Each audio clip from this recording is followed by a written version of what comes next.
Hello दोस्तों, नमस्कार। मैं किरण आप सभी का स्वागत करती हूँ अपने YouTube channel PK education core पर। आज हम बात करने वाले हैं प्रशासनिक संबंध के बारे में। इससे पहले वाले लेक्चर में मैंने विधायी संबंध को डिस्कस किया हुआ है। जिन लोगों ने वो वीडियो नहीं देखा है उसका लिंक डिस्क्रिप्शन में दिया हुआ है, आप उसे वहां से देख सकते हैं और समझ सकते हैं। जब तक आप पिछले वीडियो को नहीं देखेंगे शायद तब तक आपको उतने अच्छे से ये चीज आगे की समझ नहीं आएगी। तो मेरी रिक्वेस्ट है कि प्लीज आप पहले वाले वीडियो को अवश्य एक बार जरूर देखें। तो जो संबंध है, मैं बात कर रही थी केंद्र और राज्यों के संबंध के बारे में। केंद्र और राज्य में जिस तरीके के संबंध होते हैं वो एक तरीके के समन्वय स्थापित करते हैं, तभी एक संघ, मजबूत संघ, हमने जो अवधारणा ली हुई है वो मजबूत संघ की अवधारणा है। संघ की तरफ झुकाव ज्यादा है। तो राज्यों को पावर मिली हुई है, लेकिन उसके बावजूद भी राज्य किस तरह से काम करते हैं, संघ की उसमें परमिशन भी होती है और संघ के साथ मिलकर वो इस तरीके से काम करते हैं। तो आज हम वही जानने वाले हैं प्रशासनिक संबंध के बारे में। प्रशासनिक संबंध का जो विवरण दिया गया है हमारे संविधान में वो दिया गया है 256 से लेकर 263 तक, 256 से लेकर 263 तक जो केंद्र और राज्य के बीच प्रशासनिक संबंध है। ध्यान रखिएगा, प्रशासनिक संबंध मैंने पिछले वीडियो में बताया था 3 तरीके के संबंध है। पहला संबंध है विधायी संबंध, दूसरा है प्रशासनिक और तीसरा है वित्तीय संबंध। ये तीनों संबंध बहुत ज्यादा महत्वपूर्ण है आपके एग्जाम के लिए। इन सभी के बारे में थोड़ा बारीकी से अगर आपको नॉलेज होगी तो शायद ही आप कोई क्वेश्चन मिस करेंगे, और अगर आपने इस पर ध्यान थोड़ा सा हल्का किया तो शायद यहां से क्वेश्चन आपका मिस हो जाएगा। ये बहुत ज्यादा इंपॉर्टेंट टॉपिक है, भले थोड़ा इंटरेस्टिंग कम है लेकिन टॉपिक बहुत ज्यादा महत्वपूर्ण है। तो अगर बात करें, मैंने बताया था पिछली बार भी किस तरीके से शक्तियों का विभाजन किया गया है, तो यहां पर भी क्या है, शक्तियों का विभाजन है। एक बार फिर से रिवाइज कर लेते हैं। अगर हम कार्यकारी शक्तियों की बात करेंगे तो कार्यकारी शक्तियों में अगर बात करते हैं तो जो केंद्र के पास सूचियां हैं, जो संघ सूची में विषय दिए गए हैं, वो उसकी जो शक्तियां हैं संसद की, वो पूरे देश में विस्तृत है, मतलब पूरे भारत में वो शक्तियां विस्तृत हैं, जिसे हम कहते हैं संघ सूची के नाम से। अब अगर हम बात करें राज्य की जो कार्यपालिका है, संसद की बात तो हम समझ गए, अब हम राज्य की कार्यपालिका की बात करते हैं। अगर राज्य की कार्यपालिका जो है वो अपने राज्य के अंदर सारे नियम और कानून बना सकती है सामान्य परिस्थितियों में, तो राज्य की जो कार्यपालिका की शक्तियां हैं वो सीमाओं के अंदर विस्तृत हैं। सीमाओं का मतलब जैसे कि मैंने आपको पहले भी बताया था कि राज्य जिस तरीके से है, अगर कोई राज्य है तो राज्य के अंदर जितना भी परिवर्तन करना चाहेंगी, राज्य की जो विधानमंडल है उसके लिए कानून बना सकती है और उसमें परिवर्तन कर सकती है। लेकिन इसके लिए क्या दिया गया, इसके लिए राज्य सूची के विषय दिए गए हैं। हम बहुत बार डिस्कस कर चुके हैं कि राज्य सूची में कितने विषय थे, कितने हैं। तो राज्य सूची में कितने विषय थे, 66 थे, और अब इस समय पर 67 है। अगर यही बात की जाए संघ सूची की, तो संघ सूची में भी कितने विषय थे, पहले 97 विषय थे, अब जाके वो 100 विषय हैं। ऐसे ही समवर्ती सूची में है, तो समवर्ती सूची में इस समय पर 52 विषय है। तो समवर्ती सूची के बारे में भी मैंने बताया था आपको कि समवर्ती सूची में राज्य और केंद्र जो राज्य है और केंद्र दोनों उस पर कानून बना सकते हैं। लेकिन अगर कानून बनाते टाइम ऐसी बात आती है कि जो राज्य का कानून है और केंद्र का कानून है, इनके बीच कोई भी अगर गतिरोध उत्पन्न होता है तो क्या होगा, केंद्र का कानून उस पर लागू हो जाएगा और केंद्र का कानून उस पर प्रभावित होगा। तो ये चीज शायद आपको कई बार, मैं हर वीडियो में इसलिए लिंक करके चलती हूँ, ये ऐसे महत्वपूर्ण फैक्ट्स हैं जो एग्जाम के लिए बहुत ज्यादा जरूरी होते हैं, और जब भी आप मेंस की आंसर राइटिंग करेंगे तो आपके लिए बहुत उपयोगी होंगे। अगर आप इनको नहीं समझेंगे तो शायद उतना अच्छा अपना प्रेजेंटेशन नहीं दे पाएंगे। तो अब आपको समझ में आ गया केंद्र की कार्यपालिका और राज्य की कार्यपालिका किस तरीके से काम करती है और किस तरीके से इनकी शक्तियों का बंटवारा किया गया है। मैंने पीडीएफ का लिंक जो है वो भी डिस्क्रिप्शन में है, अगर आप चाहें तो एक बार जब मैं आपसे सामने डिस्कस कर लूं उसके बाद आप पीडीएफ खोल के से पढ़ सकते हैं। अब आर्टिकल 256 क्या कहता है, आर्टिकल 256 कहता है कि केंद्र जैसे दिशा निर्देश देता है राज्यों को या किसी राज्य को, जिस तरीके की वो दिशा निर्देश देता है या फिर मौजूदा कोई कानून बनाता है संसद, तो ये राज्य का मतलब दायित्व होगा कि उसको, उस कानून को वो अपने राज्य में लागू करे। जिस भी राज्य के लिए बनाया गया है या सभी राज्यों के लिए बनाया गया है, तो ये जो दायित्व है ये किसका दायित्व हो गया, ये राज्यों का दायित्व होगा कि राज्य जो है वो उस कानून को अपने राज्य में लागू करे। ये जितने भी संविधान में चीजें बनाई गई हैं अधिकांश आप देखते हैं संघीय ढांचे की तरफ ही मुड़ती हैं। संघीय ढांचे का मतलब यही है, सशक्त हमारा क्या होना चाहिए, केंद्र को सशक्त होना चाहिए और राज्य थोड़े कमजोर होना चाहिए। राज्यों की स्वायत्तता किसी की नहीं छीनी गई है, लेकिन इसकी जो शक्तियां हैं वो केंद्र की तरफ झुकाव ज्यादा रखती हैं। जैसे कि मैंने आपको पहले भी बताया था, जितनी सूचियां हैं उनमें भी यही इस तरीके के प्रावधान किए गए हैं। अभी हम आगे वाले वीडियो में वित्तीय संसाधनों के बारे में पढ़ेंगे या वित्तीय संबंध भी पढ़ेंगे, उनमें भी आप यही चीज देखेंगे कि किस तरह से वित्त का बंटवारा भी किया जाता है, करों का बंटवारा किया जाता है, केंद्र कितना ज्यादा उन पर मतलब प्रभावित है। तो सीधी सी बात एक आपको समझ में आ गई कि संघीय जो ढांचा है उसमें हमारा केंद्र है वो मजबूत होना चाहिए, वो बहुत ज्यादा सशक्त होना चाहिए। तो ये बात आपको 256 में समझ में आ गई कि जो संसद कानून बनाएगी, राज्यों का मतलब ये दायित्व होगा कि राज्य उसको अपने राज्य में लागू करें।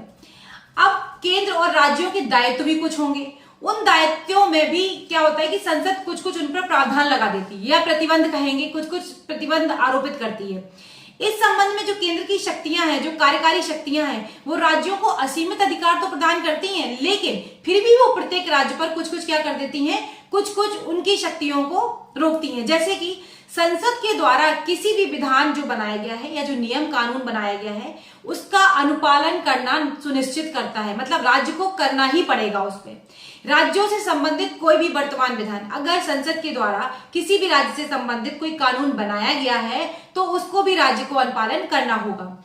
या फिर एक चीज और है कि राज्य में जो कार्यपालिक शक्तियां हैं या उसको बाधित करना या उसके बारे में पूर्वाग्रह रखना, मतलब ये सारे काम किसके पास हैं, संसद के पास है। तो दोनों ही चीजों में क्या है, संसद ज्यादा मजबूत है। ये बात तो आपको समझ में ही आ रही है, संसद ज्यादा मजबूत है। और इसके लिए अगर देखिए, अगर कोई भी राज्य, संसद ने कोई कानून बनाया और अगर कोई भी राज्य उस कानून को लागू नहीं करता है अपने राज्य में, या जो हमारा संविधान है उसके अकॉर्डिंग काम नहीं करता है, तो फिर क्या हो जाता है, आप सभी को पता है कि ऐसी सिचुएशन में आर्टिकल 365 के तहत जो प्रावधान है उनमें क्या होता है, राष्ट्रपति शासन की अनुशंसा की जाती है। ये कहा जाएगा कि ये राज्य जो है इस तरीके का काम जो संविधान में हमारे दिया गया है, जो लिखित है, उन प्रावधानों को अगर नहीं मान रहा है तो फिर क्या होगा कि उन पर राष्ट्रपति शासन लगा दिया जाएगा। इस तरीके की बातें इसमें कही गई हैं।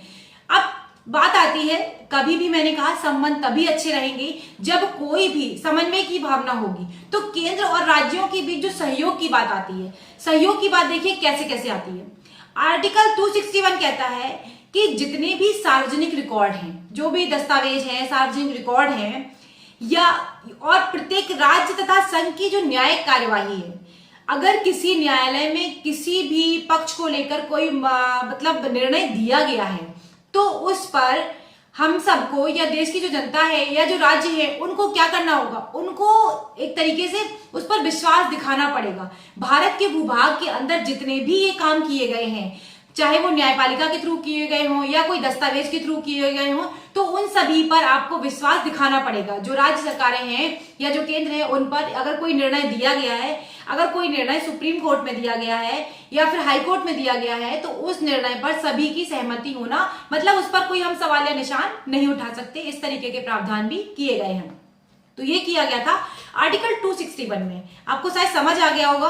अगर नहीं आया है तो एक बार वीडियो पॉज करिए, आप पीछे जाइए और इसको वापस से सुनिए, क्योंकि कुछ कुछ आर्टिकल्स इतने इंपॉर्टेंट हैं आजकल यूपी पीसीएस में। तो बहुत बार एक आर्टिकल ऐसा पूछ लिया जाएगा जिसके बारे में शायद आपको लगेगा मैंने कभी सुना ही नहीं है। तो इस ऐसे जो आर्टिकल्स हैं बहुत ज्यादा इंपॉर्टेंट है और पैटर्न दिनों पे दिन बदल ही रहा है। तो आप अगर बहुत अच्छे से अपनी स्टडी को रखना चाहते हैं तो प्लीज छोटी छोटी चीजों को भी बहुत ध्यान से पढ़ें, क्योंकि अक्सर कर क्वेश्चंस वहीं से उठ रहे हैं। जब आप क्वेश्चन पेपर देखते हैं तो आपको लगता है बहुत इजी है, मैं इसे पूरा कर लूंगा, लेकिन जब नेगेटिव मार्किंग हो गई है और जब बात आती है कि आपको 110 या 105 क्वेश्चन खींचना मुश्किल हो जाता है, आप सही क्वेश्चन करके भी अगर आपने 125 क्वेश्चन अटेम्प्ट किए, लेकिन आप इतने श्योर होना चाहिए फिर उस मामले में कि आपके 10 से 15 क्वेश्चन गलत नहीं होंगे। अगर उससे ज्यादा गलत होते हैं तो क्या होता है, खतरे की घंटी शुरू हो जाती है। तो ये बहुत ज्यादा चीजें ऐसी हैं जो छोटे छोटे पॉइंट्स हैं। आप जहां पर भी नोट्स बना रहे हो, मैं हर वीडियो में ये चीज बोलती हूँ, नोट्स बनाइए, लिखिए, और जितनी आप मेहनत करेंगे वही सबसे ज्यादा इफेक्टिव होगी। चाहे किसी और के नोट्स पढ़ लीजिए, चाहे किसी का लिखा हुआ पढ़ लीजिए, आपको उतना काम नहीं आने वाला। आप अपनी मेहनत करेंगे तभी जाके आपको कोई रिजल्ट मिलेगा। तो 261 आर्टिकल मुझे लगता है शायद मैं समझाने में कामयाब रही होंगी, आपको समझ में आ गया होगा। आर्टिकल 262 कहता है, 262 कहता है कि संसद किसी अंतरराज्यीय नदी और नदी घाटी के पानी जो है उसके वितरण और उसके प्रयोग और नियंत्रण के संबंध में भी विवाद या शिकायत पर भी कोई न्याय निर्णय दे सकती है। ये बात आपको पता होगी, कावेरी नदी का जो जल विवाद है कितना ज्यादा प्रचलित रहता है और पहले रहा भी है। अब आप हमें बताएंगे कि कावेरी नदी का जो जल विवाद है वो कितने राज्यों के बीच में है। ये कई बार एग्जाम में पूछा गया है और ये बहुत ही महत्वपूर्ण क्वेश्चन है। अगर आप नहीं बताएंगे तो अगले वीडियो में मैं आपको बता दूंगी। अनुच्छेद 263 कहता है कि राज्यों के बीच विवाद होने पर चर्चा करने के लिए राष्ट्रपति की जांच के साथ एक ऐसे अंतरराज्यीय परिषद का गठन करने की भी शक्ति देता है। किसको देता है? ये राष्ट्रपति को देता है। ऐसी शक्ति देता है कि जांच करा के एक अंतरराज्यीय परिषद का भी गठन करना है तो राष्ट्रपति कर सकता है। इस तरीके की परिषद का गठन जो किया गया था 1990 में किया गया था। कब किया गया था? 1990 में। यह राष्ट्रपति को कुछ या तो कुछ राज्यों या फिर राज्यों का कुछ संघ, मतलब और भी कुछ राज्य मिलने, अथवा क्या होता है एक से अधिक राज्य और भी 2-4 राज्य ऐसा मिलके इस तरीके के विषयों की जांच की चर्चा करने के लिए, जो विषय है जिस पर कोई विवाद है या कुछ है उनकी चर्चा करने के लिए अनुमति देता है और कहता है कि यह एक, लेकिन विषय ऐसा होना चाहिए जो सभी के साझा हित हो उसमें। मतलब ऐसा नहीं है 2 या 2 से अधिक राज्यों ने कोई कोई बात कही तो वो ऐसी होनी चाहिए जिसमें हित सभी के साझा हो। ऐसा ना हो किसी पर्टिकुलरली राज्य के लिए ही कोई बात कही गई है। तो अगर ऐसी कोई बात है तो इसके लिए राष्ट्रपति के द्वारा अंतरराज्यीय परिषद गठन करने की भी शक्ति देता है। संसद जो है वो संवैधानिक उद्देश्य से अंतरराज्यीय व्यापार, वाणिज्य एवं अंतर संबंध की स्वतंत्रता व्यवस्था के तहत किसी प्राधिकरण का गठन कर सकता है। ट्रेड के तहत भी इस तरीके के गठन किए जा सकते हैं, जैसे कि इंटर स्टेट अगर कोई बात आती है ट्रेड को लेकर तो इस तरीके की जो अंतरराज्यीय व्यवस्थाएं हैं इनका गठन किया जा सकता है। अब अगर बात करें प्रशासनिक में और क्या होगा, तो प्रशासनिक में अखिल भारतीय सेवाएं बहुत बड़ा रोल प्ले करती हैं। जैसा कि हम सभी जानते हैं, जैसे आईएएस हो गया, आईपीएस हो गया, आईएफएस हो गया, ये सारी जो व्यक्ति इनके जिनके द्वारा ये चयनित किए जाते हैं, यूपीएससी जैसे है, सपोज करो ये केंद्र के द्वारा ही चयनित किए जाते हैं, लेकिन बाद में क्या होता है इनकी जो पोस्टिंग होती है वो राज्यों के लिए काम करते हैं। ये किसके लिए काम करते हैं? राज्यों के लिए तो काम करते हैं। तो इस तरीके की जो सेवाएं हैं ये प्रशासनिक सेवाओं के अंदर ही आएंगी। आर्टिकल 312 के अंदर हम इनको पूरा डिटेल में अच्छे से जानेंगे कि क्या क्या इनके प्रावधान है और किस तरीके से राज्यों के लिए और केंद्र दोनों के लिए इनका प्रावधान किया गया है। एकीकृत न्याय व्यवस्था की जो बात करी जाए, अगर हमने दोहरी राज्य पद्धति को तो अपनाया है लेकिन हमारी जो न्यायिक व्यवस्था है वो एकीकृत ही है। अगर आप राज्य के स्तर पर देखेंगे तो हाई कोर्ट है और पूरे अगर केंद्र के स्तर पर देखेंगे तो सुप्रीम कोर्ट है। तो हमने न्यायिक व्यवस्था का बंटवारा नहीं किया हुआ है। आपातकाल के दौरान भी केंद्र राज्यों के जो संबंध होते हैं उसमें भी कुछ प्रावधान है। मैंने कहा हर बार वीडियो में बताया, सामान्य परिस्थितियों में राज्य के पास पूर्णतः अधिकार होते हैं, चाहे वो कानून बनाए अपने राज्य के अंदर की जो सीमाएं हैं किसी भी तरीके से। लेकिन जब अगर बात इसकी आ जाती है विशेष परिस्थितियां या फिर आपातकाल की सिचुएशन होती है, आपातकाल के जितने भी फैक्टर्स हैं, जितने भी इंपॉर्टेंट पॉइंट्स हैं, वो पूरे के पूरे हम जब आपातकाल का पूरा वीडियो डिस्कस करेंगे उसमें देखेंगे आगे आने वाली वीडियोज में, तो तब पूरा आपको डिटेल से समझाएंगे। अभी आप सिर्फ एक ओवरव्यू ले लीजिए, थोड़ा थोड़ा समझ लेते हैं। अनुच्छेद 352 ये कहता है, इसके दौरान क्या होता है कि राज्य सरकार पूरी की पूरी केंद्र सरकार के अधीनस्थ हो जाती है। अगर आपातकाल की सिचुएशन है आर्टिकल 352 के तहत, तो राज्य सरकार जो है वो पूरी की पूरी किसके अंदर चली जाएगी? वो पूरी की पूरी केंद्र के अंदर चली जाएगी, केंद्र सरकार की अधीनस्थ हो जाती है। आर्टिकल 356 ये कहता है कि विधानमंडल के अलावा राष्ट्रपति खुद, सभी या फिर राज्य सरकार या फिर राज्य में राज्यपाल प्राधिकरण द्वारा प्रयोग किए जाने वाली शक्तियां या सभी या किसी कार्य को अपने हाथों में ले सकता है। कुल मिला के बात यह है कि अगर या तो विधानमंडल को या फिर समस्त कार्यपालिका की जितनी भी शक्तियां हैं उन सभी को राष्ट्रपति अपने हाथों में ले सकता है। बात आपको समझ में आई?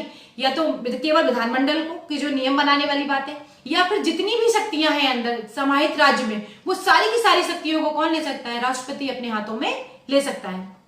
वित्तीय आपातकाल की अगर हम बात करें तो वित्तीय आपातकाल जो है आर्टिकल 360 है। ये आप हमें बताइएगा कि क्या कभी हमारे देश में वित्तीय आपातकाल लगा है?